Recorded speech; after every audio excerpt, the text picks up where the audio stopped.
السلام عليكم ورحمة الله وبركاته داوديال meel kasto aad ku sugantiin ku soo dhawaada Kal TV oo aad uga barateen wararkii ugu dambeeyay falanqaynta siyaasadaha adduunka iyo waliba dhacdooyinka caalamka ka soconaya haddaba waxaanu ku eegi doonaa wararkii ugu dambeeyay ee kulankii ugu horeeyay ee toos ah ee ra'iisul wasaaraha Itoobiya Abiy Ahmed uu kula kulmay hogaamiyaha TPLF ama TPLF wasiirka difaaca ee dalka Faransiiskana waxa uu ku dhawaaqay in Paris iyo Roma ay siin doonaan hub casri ah Ukraine hada wararkaasi qubanayaasha ayaan eegi doonaa aynu ku horeyno jamciyaha ra'iisul wasaaraha Itoobiya Abiy Ahmed ayaa la kulmay wafdi ka socday madaxda Tigreega oo dagaal adag la galay ciidamada Itoobiya kulankan oo ahaa wareegii koowaad ee wadahadal toos oo dhex maray ra'iisul wasaare Abiy Ahmed iyo hogaanka jabhadda laga awood roonaaday kulankan waxa ka qayb galay mas'uuliyiin ka tirsan xukuumadda Addis Ababa waxaan uu ku soo beegmaya iyadoo la sii ambaqaadayo wada xaajoodiyadii nabadeed ee labada dhinac wada yeesheen bishii November ee la soo dhaafay wada xaajoodiyadu waxay ka bilowdeen goobta loo dalxiis tago ee loo yaqaan Kawasha ee dhulka shucuubta koonfureed ee dalka Itoobiya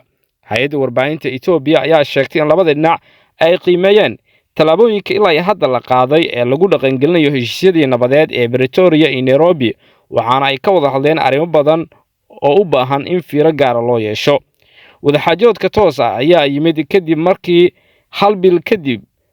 jabhadda Tigreega ay ku dhawaaqeen inay bilaabeen wareejinta hubkooda culus iyadoo la fulinayo mid ka mid ah qodobadii ugu muhiimsanaa ee heshiiskii nabadeed ee Addis Ababa ay ku gaareen in ka badan 2 bilood ka hor si loo soo afjaro dagaalka gobolka waqooyi ee Itoobiya heshiiska nabadeed ee loo yaqaan heshiiska Pretoria ayaa dhigay in hubka dhigis lagu sameeyo jabhadaha Tigreega iyo waliba in lagu soo celiyo maamulka federaalka gobolka Tigray iyo waliba in sidoo kale laga qaado godoominta socotay ilaa iyo bartamihii sanadkii 2021 dagaaladu waxay howlgalkeeda ay ka bilowdeen Tigray November 2020 markii TPLF ay weerartay ciidamada federaalka ee gobolkaasi joogay isla waqtigaas ra'iisul wasaare Abiy ayaa u diray ciidamada federaalka si ay u soo xiraan saraakiisha TPLF oo iyagu ka soo horjeeday awoodiisa waxaana uu ku eedeeyay in weeraro ay ku qaadeen saldhigyada ciidamada federaalka lama oga halka uu ku dambeyn doonaan wada hadallada oo qayb weyn oo kamid ah aan la ogeyn si kastaba haatee kooxda xasradaha caalamiga ee Amnesty International waxay u arkaan colaadda iminka laga heshiisiinayo mid kamid ah colaadihii ugu dhimashada badnaa ee adduunka soo mara colaadda Itoobiya ayaa sababtay barakac in ka badan 2 milyan oo Itoobiyaan ah waxaana 100,000 ay galeen xaalado macluul ah sida ay sheegtay qaramada midoobay wasaaradda difaaca dalka Faransiiskana bayaan ay soo saartay xalay Jimcaadii waxay ku sheegtay in Paris iyo Roma ay soo bandhigi doonaan Ukraine nidaam difaaceed oo iyagu dhexdhexaad ah oo hawada ah nooca loo yaqaan Mamba si ay uga caawiyaan Ukraine inay ka hortagto weerarada Ruushka iyadoo lala beegsanayo diyaaradaha aan duuliyaha lahayn iyo waliba gantaalaha diyaaradaha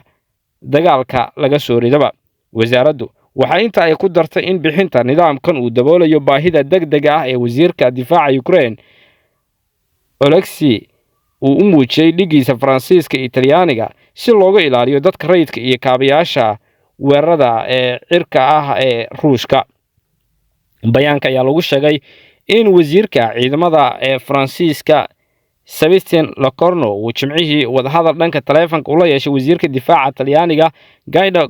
Crosetto si uu dhameeyo tabashada ugu dambeysa ee deeqdan military oo la hadal hadiyay toddobaadyadii la soo dhaafay qoraalka wasaaraddu waxa ay ku tiray labada wasiir waxay soo gabagabeeyeen wadahadallo farsamo oo la xiriira gaarsiinta Ukraine sanadka 2023 ee nidaamka difaaca hawada ee loo yaqaan SAMBT Mamba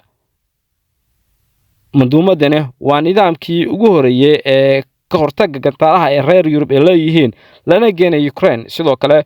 waxa naqshadeynta nidaamka si wada jir u leh Faransiiska iyo Talyaaniga Mamba waa nidaam kaalmeeya nidaamka Patriot ee Mareykanka oo la geeyay Romania si uu ilaaliyo takada istiraatiijiga ah ee Constanta ay ku taala badda madow waxa loo isticmaalaa in lagu ilaaliyo goobaha xasaasiga sida garoomada iyo takadaha ee laga yaabo inay la kulmaan halisaha weerarada cirka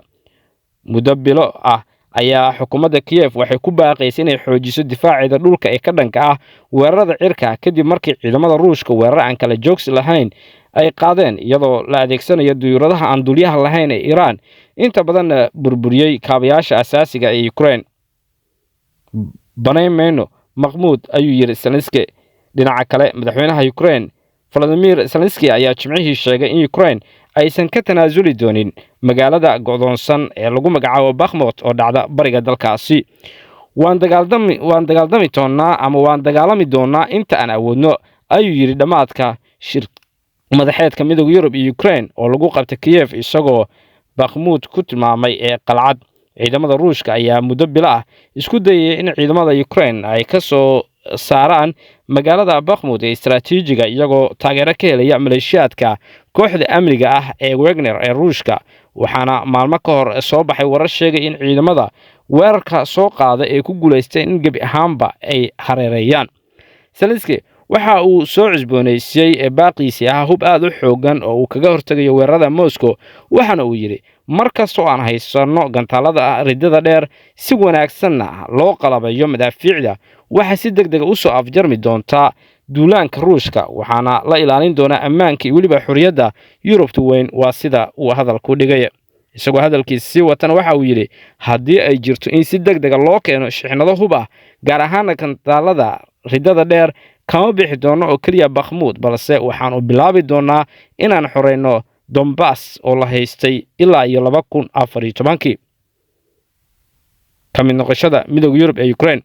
midowga Yurub ayaa ballan qaaday in Ukraine ay ka taageeri doonto dadaalka ay ugu jirto ku birista midowga inta lagu guda jiro shirkii midowga Yurub iyo Ukraine ee Jimcadii ka dhacay Kiev. warmurtiyeed laga soo saaray shir madaxeedka ayaa lagu sheegay in la qaadi doono tallaabooyin dheeri ah marka dhammaan shuruudaha la buuxiyo. madaxweynaha Ukraine ayaa dhankiisa waxa uu sheegay in hadafka dalkiisu yahay mid cad oo ah in la bilaabo xaajoodyo ku saabsan ka mid noqoshadooda midowga Yurub, waxaana carabku ku adkeeyay in Kiev aysan hal maalin lumin doonin si ay ugu sii socoto ku birista ururka.